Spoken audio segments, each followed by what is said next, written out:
देखिए, हालात जो आज पूरे हरियाणा प्रदेश में है, वहीं सरकार पिछले दिनों 100 दिन का एक नारा देती है, आपको दिखाई दी होगी कि 100 दिन में वो अपने अचीवमेंट्स बता रही थी। 100 दिन में अगर वो अचीवमेंट बता दे तो पिछले 10 साल की कौन बताएगा? 10 साल और 100 दिन का हिसाब भारतीय जनता पार्टी को देना चाहिए, क्योंकि पिछले 10 साल से भारतीय जनता पार्टी हरियाणा प्रदेश में सत्ता पे काबिज है। आज हालात ये हैं कि जो इलेक्शंस के टाइम में बात की गई थी कि लाखों लोगों को रोजगार देंगे, 1,86,000 के करीब अभी तक जो पद हैं जो खाली पड़े, सिर्फ कागजों में नौकरियां देके, और वो सोचते हैं कि हम लोग वाहवाही लूट लेंगे। वहीं जब आप जिक्र करेंगे कि आयुष्मान कार्ड, एक आयुष्मान भारत एक कार्ड इन्होंने जो चला रखा है, उसके ऊपर जब भी आप किसी गरीब आदमी से जाके पूछेंगे कि आयुष्मान कार्ड का उन्हें क्या बेनिफिट मिल रहा है, तो वो आपको वो कार्ड फाड़ता हुआ दिखाई देगा। क्योंकि जो आज टीचर, जो डॉक्टर्स बैठे हैं, प्राइवेट डॉक्टर्स हैं, उन्होंने डिनाई कर दिया कि हम ये कार्ड एक्सेप्ट नहीं करेंगे। और वो क्यों नहीं करेंगे? क्योंकि सरकार ने पहले ही उनका जो पैसा है वो नहीं दे रखा, तो वो आगे आयुष्मान कार्ड भी नहीं ले रहे। वहीं आप जिक्र करें कि बीपीएल कार्ड, एकाएक जैसे ही गवर्नमेंट बनती है, 100 दिन के अंदर लोग इतने अमीर हो गए कि उनके बीपीएल कार्ड तक काट दिए गए। एक सिस्टम होता है, बीपीएल कार्ड कब काटे जाएंगे, जनगणना होगी, फिर उनके उसके आधार पे आय की, इनकम की जांच होगी, उसके बाद काटे जाते। लेकिन कोई सिस्टम नहीं है, अपनी मनमर्जी है, और लोगों को बेवकूफ बनाने का जो काम किया जा रहा है, उसके लिए आज इंडियन नेशनल लोकदल चिंतित है। और हर इस मुद्दे के ऊपर लेके हम सड़कों पे भी प्रदर्शन करेंगे। आज महिलाएं असुरक्षित हैं। प्रदेश अध्यक्ष जो बीजेपी के, वो उनके ऊपर एक इलिगेशन, इतना संगीन इल्जाम जो है लगाया गया, उसके बावजूद वो आज तक इस्तीफा नहीं दे रही। यहाँ तक कि उनके खुद के मंत्री उनसे इस्तीफा मांगते हुए देखे गए हैं, लेकिन वो इस्तीफा नहीं दे रहे हैं। इन तमाम चीजों को लेके आज हम आप लोगों के बीच में, आप लोगों का अपनी तरफ से कोई प्रश्न हो, आप जरूर पूछिए। सुनैना जी, 100 दिन की सरकार में जब आई सरकार में तो 20 योजनाएं लेके आई थी कि इन पे काम करेंगे, अगर भाजपा कोई काम नहीं कर पाई। 500 रुपए सिलेंडर देने की बात थी, 2100 रुपए प्रत्येक महिला के गृहिणी के खाते में देने की बात थी, लाखों बच्चों को रोजगार देने की भी बात थी। तो मैंने आपसे अभी इसी विषय में आपसे सबसे पहले बात की कि आज बेरोजगारी एक बहुत गंभीर मुद्दा है, और उस मुद्दे को कहीं ना कहीं उस मुद्दे से हटके गुमराह करने का काम जो सरकार करती रही है। जिस दौरान इलेक्शंस थे, उस दौरान तो वो रेवड़ियां बांट रहे थे कागजों में, लेकिन आज इम्प्लीमेंट करने का जब टाइम आया, तो आपको सरकार बैकफुट पे जाती दिखाई दे रही है। इनके खुद के मंत्री मुख्यमंत्री जी को कह रहे हैं कि आप हवाई जहाज से नीचे उतर के आओ। तो आप सोच सकते हो, समझ सकते हो कि किस तरीके की गवर्नमेंट हमें मिली है और किस आधार पे ये काम कर रहे हैं। तो अभी मेयर चुनाव आ गए, तो पार्टी कहाँ कैसे करें? निश्चित रूप से अभी अभय सिंह जी चौटाला उसी मीटिंग में भी बिजी हैं, और जहां जहां हमारे सजग सिपाही उतरेंगे, वहां उनको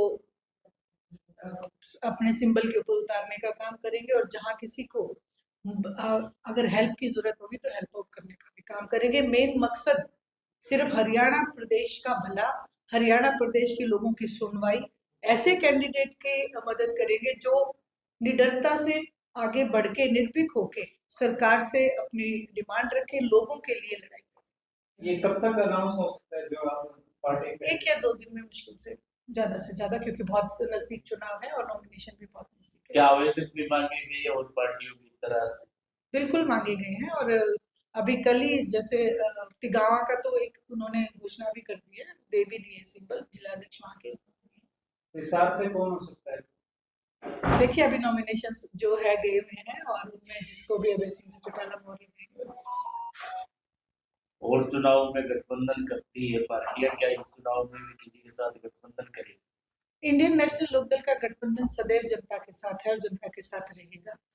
और आज आपने गठबंधन के तो देख ही लिए, जो लोग अपने आप को अलग बताते थे वो आपको दोनों ही ए और बी, दोनों पार्टियां कांग्रेस और भारतीय जनता पार्टी ही जब मिली हुई है तो लड़ाई अलग होकर लड़ना ही समझता है। हाल ही में जो हुए दिल्ली चुनाव को आप कैसे देखेंगे? दिल्ली के जो चुनाव हैं उसमें आप ये देखेंगे कि जो उन्होंने एक गठबंधन बनाया था लोकसभा को लेकर, उसकी नींव आदरणीय चौधरी ओम प्रकाश जी चौटाला ने रखी थी, लेकिन जितने गठ थे वो एक अपनी राजनीतिक महत्वाकांक्षा को लेके, उसमें कांग्रेस भी शामिल था, महत्वाकांक्षा को लेके वो बिखरते हुए नजर आए। वही नतीजा जो है दिल्ली के चुनाव में भी आपको देखने को मिला। भूपेंद्र सिंह जी हुड्डा ने यहाँ इंडियन नेशनल लोकदल को में सम्मिलित नहीं होने दिया क्योंकि उनकी एक राजनीतिक महत्वाकांक्षा थी, अपने बेटे को वो इस्टेब्लिश करना चाहते थे। वहीं आम आदमी पार्टी से फिर कांग्रेस वहां लड़ते हुए दिखाई दी आपस में। लोकसभा के चुनाव होते हैं तो हम इकट्ठे लड़ेंगे, और जब विधानसभा के चुनाव आए तो उनका जो गठबंधन है बिखरता हुआ नजर आया। एक दूसरे के ऊपर इल्जाम लगाते हैं कि जमुना का पानी एक ने साफ कर दिया, दूसरे स्टेट जाके कहते उसने खराब कर दिया। वहीं आप देखेंगे जब हरियाणा का किसान अगर अपनी फसल के लिए कहीं आग लगा देता है तो उसका प्रदूषण वो कहते हैं, दोषी ठहराते हैं आम आदमी पार्टी के दिल्ली में प्रदूषण कर दिया, जबकि खुद पंजाब में आम आदमी पार्टी की सरकार है और हरियाणा स्टेट को उसका हिस्से का पानी तक नहीं दिया जाता। ये जो राजनीतिक तरीके से जो बातें कर रहे हैं, इनको देखते हुए दिल्ली का चुनाव का नतीजा यही होना था। एसवाईएल खोलने के लिए कस्सी लेकर के गए थे कभी अभय सिंह चौटाला जी, और पीछे किसान आंदोलन में अब पंजाब और हरियाणा के किसानों को वोट डालने के लिए भाजपा ने उपवास रखा था। क्या ये राजनीतिक स्टंट भी होते हैं या कुछ करते भी हैं मांग को लेकर? देखिए, राजनीतिक स्टंट, जहां तक आपने अभय सिंह जी चौटाला की बात की, तो उन्होंने हमेशा किसान की राजनीति की है और किसानों के लिए जो आदरणीय चौधरी देवीलाल जी ने कदम उठाए थे उसी के आधार पे वो कदम उठाते हैं। कसी लेके गए थे और आज भी हम इस बात का दावा करते हैं, जिस दिन सत्ता में आए उस दिन सबसे पहले एसवाईएल का पानी पंजाब से लाके हरियाणा प्रदेश को देने का काम करेंगे। और वहीं जहां आपने कहा कि भारतीय जनता पार्टी ने एक तरफ तो हरियाणा पंजाब के किसानों के पानी के लिए प्रदर्शन किया, वहीं दूसरी तरफ 750 किसानों की शहादत हुई थी, उसके ऊपर उन्होंने कोई संज्ञान नहीं लिया। ये जो राजनीति करते हैं सिर्फ कागजों में करते हैं। भारतीय जनता पार्टी का एक ही मकसद है कि कैसे लूटा जाए, हर वर्ग को लूटने का काम करें।